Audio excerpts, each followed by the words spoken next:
Les profondeurs de l'âme humaine ne connaissent pas de limites. Certaines personnes ont déjà commis des atrocités inimaginables qu'il est difficile de mettre en mots.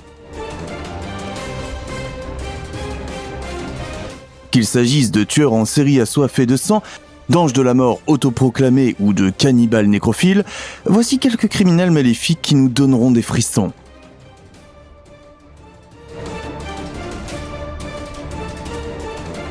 Avant de commencer, n'oubliez pas d'appuyer sur le bouton j'aime et de cliquer sur la cloche de notification pour recevoir d'autres vidéos.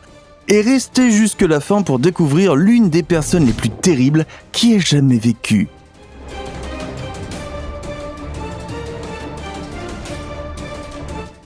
John Wayne Gacy. Pour moi, il n'était pas humain.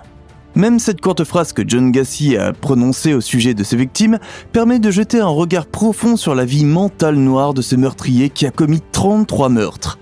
Gacy apparaissait souvent dans des fêtes de rue dans un costume de clown fait maison, ce qui lui a valu d'être connu dans les médias comme un clown tueur. Ses innombrables victimes étaient des garçons et des jeunes hommes qu'il attirait chez lui, dont il abusait sexuellement avant de les étrangler ou de les tuer, souvent sous couvert d'une fausse identité. Bien que la macabre série de meurtres ait commencé en 1972, ce n'est qu'en 1978 que les enquêteurs ont finalement arrêté le tueur. La dernière victime, Robert Pist, 15 ans, a déclaré peu avant sa disparition qu'il avait rencontré Gacy.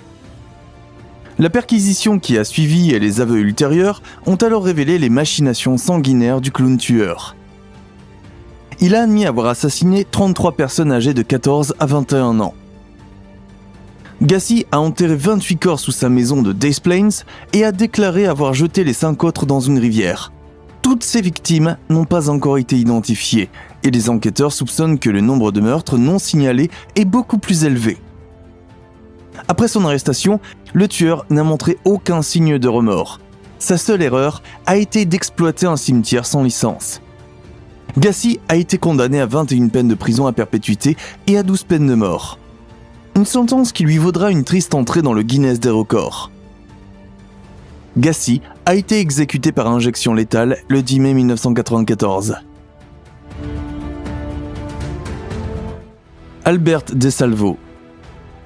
Incroyable mais vrai, lorsqu'Albert DeSalvo a avoué avoir étranglé 13 femmes en 1965, il n'a pas été inculpé car les preuves étaient tout simplement trop rares. Au lieu de cela, l'étrangleur de Boston a été emprisonné plus tard pour une série de viols.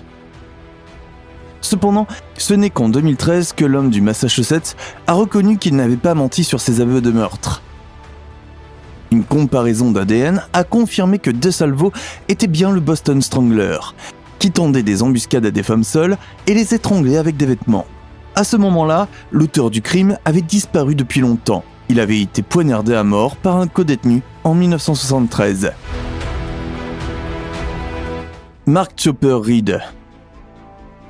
En fait, je n'ai pas tué tant de personnes que ça, probablement 4 ou 7, selon la façon dont on voit les choses. Quelqu'un qui perd le fil de ses propres crimes doit avoir bien des soucis. Entre 20 et 38 ans, l'Australien Mark Brandon Reed n'a passé que 13 mois en liberté. Il était clair dès le départ que Chopper ne poursuivrait en aucun cas une carrière normale. Membre d'un gang de rue, il était déjà impliqué dans d'innombrables bagarres à l'adolescence et il amputait les orteils de certaines de ses victimes afin de les briser mentalement.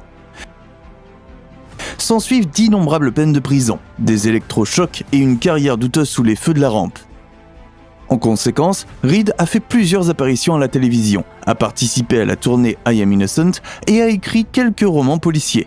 L'Australien a été diagnostiqué d'un cancer du foie en 2012 et est décédé environ 1 an et demi plus tard, à l'âge de 58 ans.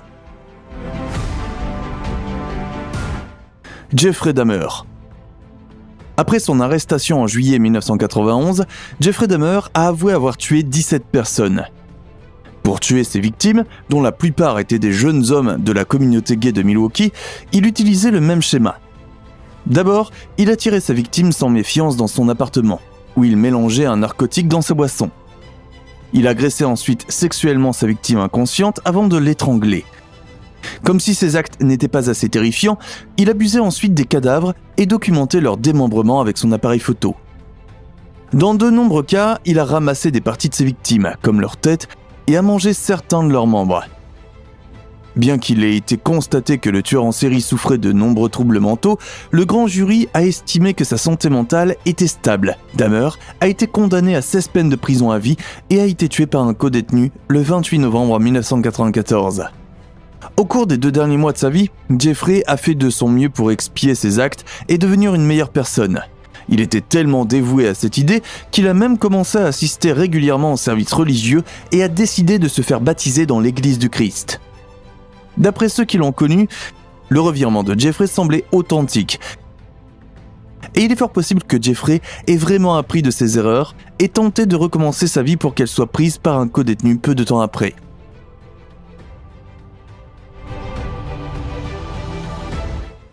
Richard Ramirez. Le passé criminel de Richard Ramirez est aussi long que terrifiant. Son casier judiciaire est rempli d'actes ignobles tels que meurtre, viol, cambriolage, enlèvement et maltraitance d'enfants. Né le 28 février 1960 à El Paso, au Texas, il a tué Mei Lang, 9 ans, en 1984. Et ce n'est qu'en 2009 que ce premier meurtre a été prouvé. Il s'ensuivit de nombreuses autres attaques contre des femmes et des hommes plus âgés, qui se terminaient souvent de manière fatale. Entre 1984 et 1985, le Night Stalker a tué au moins 13 personnes et a abusé sexuellement de 11 de ses victimes. Ce faisant, le meurtrier semble avoir découvert une sorte de satanisme. Il a notamment peint des pentagrammes inversés sur les murs de la maison d'une femme assassinée. Il a également arraché les 2 yeux d'un cadavre qui n'ont jamais été retrouvés. En août 1985, après que les descriptions d'un homme aux cheveux bouclés, aux yeux exorbités et aux dents abîmées aient circulé, les autorités ont finalement fait la découverte. Peu de temps auparavant, Ramirez avait tiré une balle dans la tête d'un homme et violé sa fiancée. Cependant, comme les 2 personnes ont survécu à l'attaque, elles ont pu par la suite fournir une description détaillée de l'auteur du crime. Le tueur a également été aperçu en train d'essayer de s'introduire dans une maison. L'observateur inaperçu a réussi à noter une partie du numéro de la plaque d'immatriculation de Ramirez. Les enquêteurs ont ensuite relevé les empreintes digitales dans la voiture garée, qui ont pu être attribuées à Ramirez. Grâce à la chasse à l'homme qui s'est déroulée dans tout le pays, un groupe de jeunes hommes a eu connaissance du fugitif et si la police n'était pas arrivée à temps, le tueur aurait été battu à mort. Le 20 septembre 1989, après un procès apparemment interminable, qui figure parmi les plus compliqués de l'histoire judiciaire américaine, Richard Ramirez est condamné à 19 peines de mort dans la chambre à gaz. Cependant, la sentence ne devrait jamais être exécutée. Ramirez a réussi à obtenir un sursis de 28 ans, mourant d'une insuffisance hépatique le 7 juin 2013. Donald Harvey. Combien de personnes l'ambulancier Donald Harvey a-t-il réellement tué ? Selon ses propres déclarations, ils étaient 87, alors que l'estimation officielle fait état de 57 au maximum. Concernant ces innombrables victimes, Harvey a déclaré qu'il n'avait pas agi par cruauté, mais par compassion. En conséquence, l'autoproclamé « ange de la mort » n'a commis ces meurtres que pour soulager les malades incurables de leurs tourments. Pendant 17 ans, l'ambulancier a utilisé diverses méthodes de meurtre, notamment l'administration de cyanure, d'arsenic et l'asphyxie. Le tueur mélangeait secrètement les substances mortelles dans la nourriture et les injections de ses patients. Cependant, l'ange de la mort n'a pas seulement tué à l'hôpital. Sa compagne, son père et ses 2 voisins ont également été victimes d'attaques au poison. Harvey a été condamné à 28 peines de prison à vie, mais a été retrouvé battu dans sa cellule en mars 2017. Il a succombé à ses blessures quelques jours plus tard.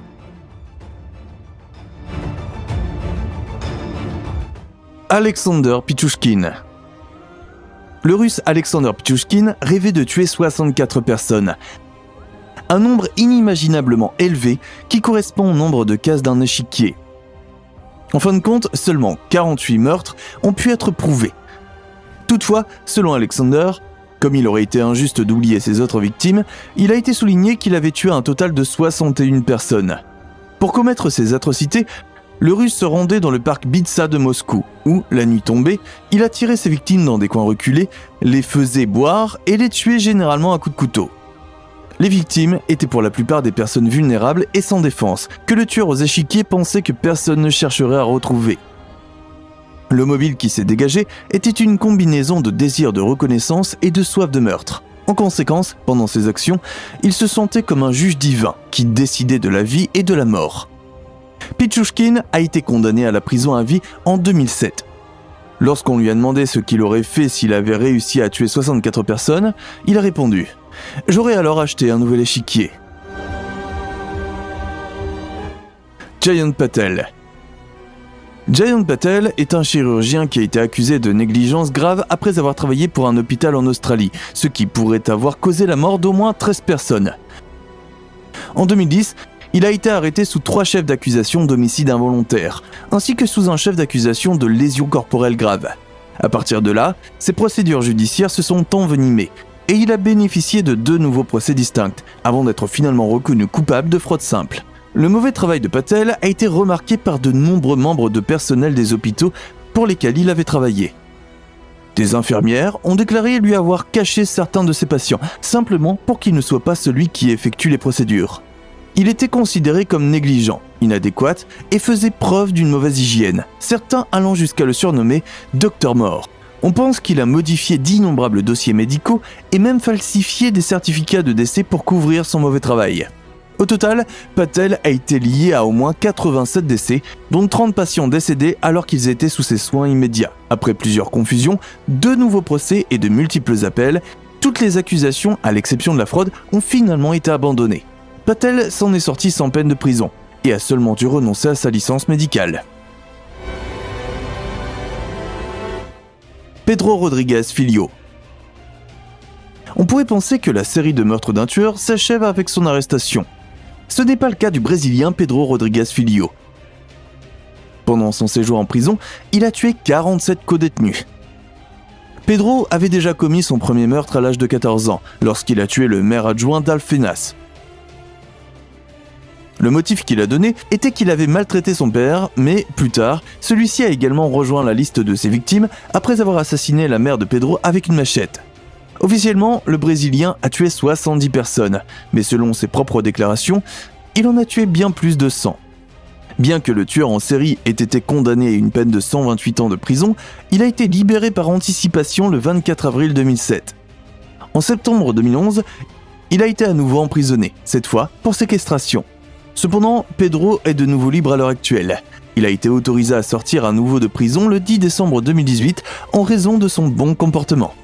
Dans son pays natal brésilien, le meurtrier multiple est désormais une véritable célébrité.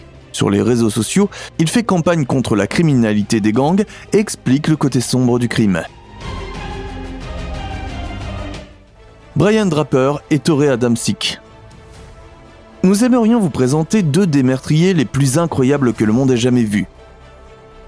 Brian Draper et Torey Adamczyk, alors âgés de 16 ans. Le 22 septembre 2006, les adolescents ont poignardé leur camarade de classe, Cassie Jo Stoddart, qui gardait alors la maison de sa tante. Les tueurs avaient auparavant regardé un film avec Cassie et son petit ami, avant de se dire au revoir sous prétexte de vouloir aller au cinéma.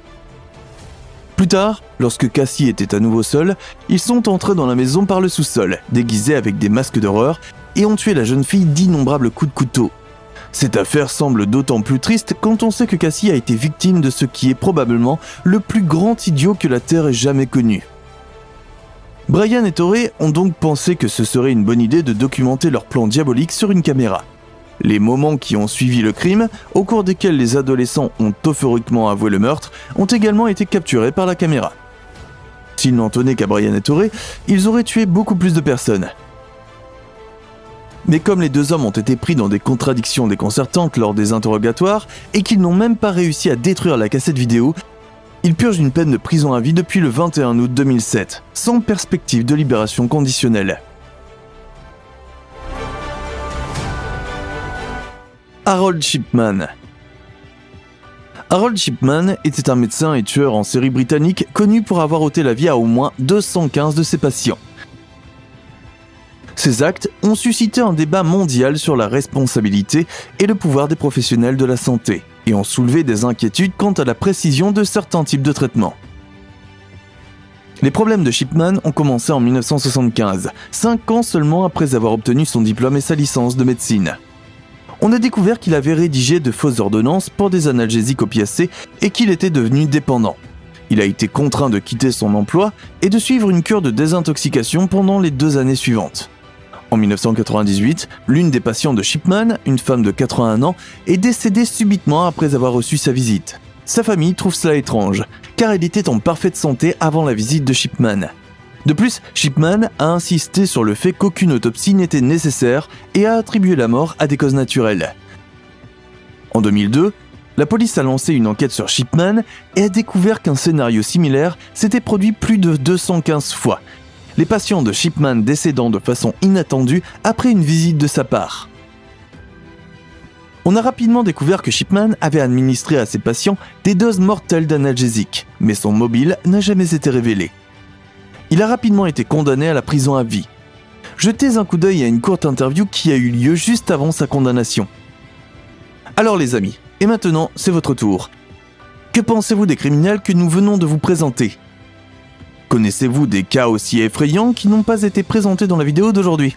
Nous attendons vos commentaires avec impatience. Pensez à vous abonner et à liker la vidéo si vous voulez en savoir plus sur les abysses effrayants de l'âme humaine prochainement. Merci d'avoir regardé, prenez soin de vous et à la prochaine fois.